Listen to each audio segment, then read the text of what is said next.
Hi guys and welcome back to my channel Popcorn Reviews. I'm Farhad. If you're new to this channel then please smash that subscribe button now. And today we are going to be discussing the second film of the clash, the weekend clash that we'd witnessed. I had reviewed Oppenheimer yesterday and I'm going to be reviewing Barbie today. But firstly, a big shout out to the two PRs of Oppenheimer and Barbie who did a magnificent job in creating a buzz around both the films. There were innovative memes that were circling, and it all contributed to a very positive kind of a vibe for both the films. And both the films did benefit from it. The last I heard was this is probably the fourth largest opening in the history of the box office in America, in the US. And in India, back in India, Oppenheimer is doing really well, followed by Barbie. Both are doing well. Oppenheimer is doing a little better in India as compared to the US, where Barbie is doing better. So today we're going to be talking about Barbie. How is Barbie as a film? Let's find out. Coming to the story and screenplay, Barbie follows the story of Barbie who stays with her friends in a fantasy world called Barbie Land until a change of fate forces her to visit the real world, so to say, and that is when the host of problems begin to happen when Barbie discovers that she's been staying in a bubble for all this time. So the story here is quirky, but it is also a niche in many ways because of the way it has been presented. Now, there have been many problems of women that have been discussed through the course of this film, through the narration, and it is done in a very layered manner. It is done in a very entertaining and enjoyable manner. It's almost like a rant, but not a rant, so to say. It's just a little bit of a balance that is there in the story, which I really liked about Barbie. The screenplay standing at about a shade less than 2 hours. It does make for an entertaining watch, but yes, it will be a niche for many people. Many people may not end up appreciating this film a little more than it should. Of course, if you compare it with Oppenheimer, these are two separate films, but Oppenheimer is the pinnacle of cinema for me. This is not quite up there, but it is still a good watch. Now, the drama, it does open with the introduction of Barbie in a land called Barbie Land, so to say, and where everyone is a Barbie, right, from different forms and shapes of women. That itself tells you that you can be happy in your own space and still enjoy life and not be too worried about how you look. Having said that, the law of the Barbie land is matriarchal and not patriarchal, and that was a refreshing kind of a concept in itself, where everyone was happy in the matriarchal rule. And this is a fantasy world, so to say, but who knows what would matriarchy bring to our society, and it's a fascinating concept in itself.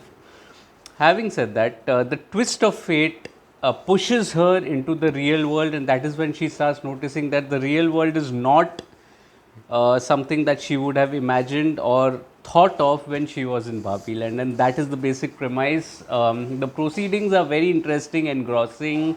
They make for a nice little watch. It is a wonderful watch. Along the way, there is a sharp and searing commentary on the plight of women in the real world, signifying that they may not really be happy, but just about going through the motions in their daily lives. And I think that was a lovely way of, nuanced way of presenting the issues of women, I would say. And I think that the writers did a very good job.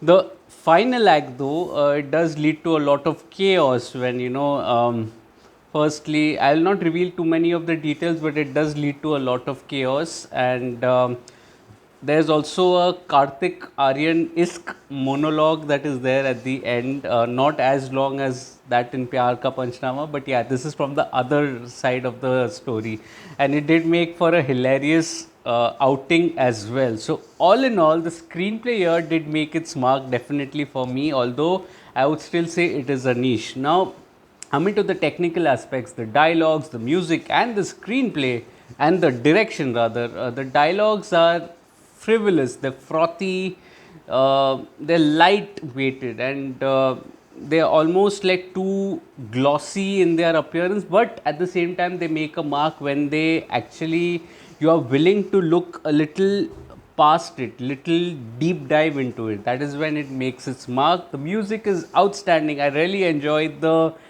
music kind of a scenario in a Hollywood film. I really enjoyed that. It made for a perfect outing for me. I love that it was refreshing to watch it in a Hollywood film.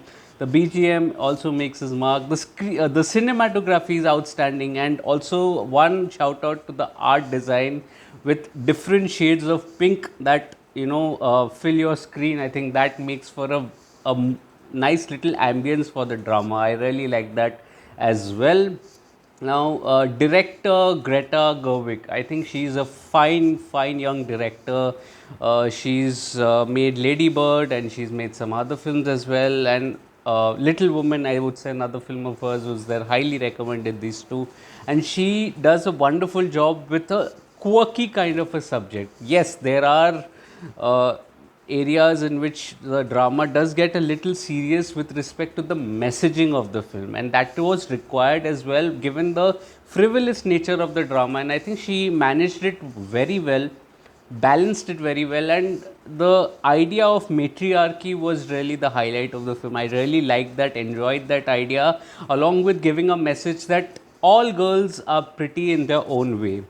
And I think that says so much about the psyche of women who consider looks so important, and at times when looks are, according to them, aren't good, they just go in a shell. Don't do that. I mean, that's the message of the film. Just be happy in your own body and own space. And she does a wonderful job here as well. The performances are outstanding as well.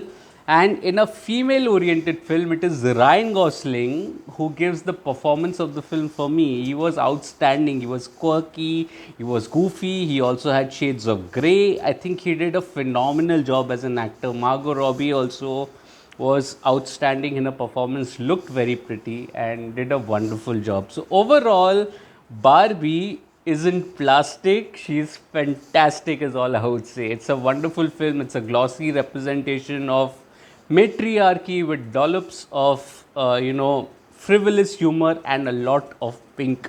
That is the one line explanation I can give for Barbie. If you watch the film, let me know your thoughts in the comment section. Also, if you're liking this video, please smash that like button, subscribe to the channel, press that bell icon. Also, share this video with your friends and family. All of it helps a small creator like me. If there are any recommendations, do throw me some in the comment section as well. If you'd like to read my full review of Barbie on my site, Popcorn Reviews with the double S, the link of which is in the description box below, do visit my site as well. Also follow me on different social media platforms like Facebook, Instagram, Twitter and Letterboxd. I do not end up making a video on everything that I watch, but I do write a lot. All information is present on my site, Popcorn Reviews with the double S, and on my social media handles. So please do leave a follow there as well. I'll see you again soon, probably on Thursday, with a new review. Until then, take care of yourselves and thank you so much for your love and support. Cheers.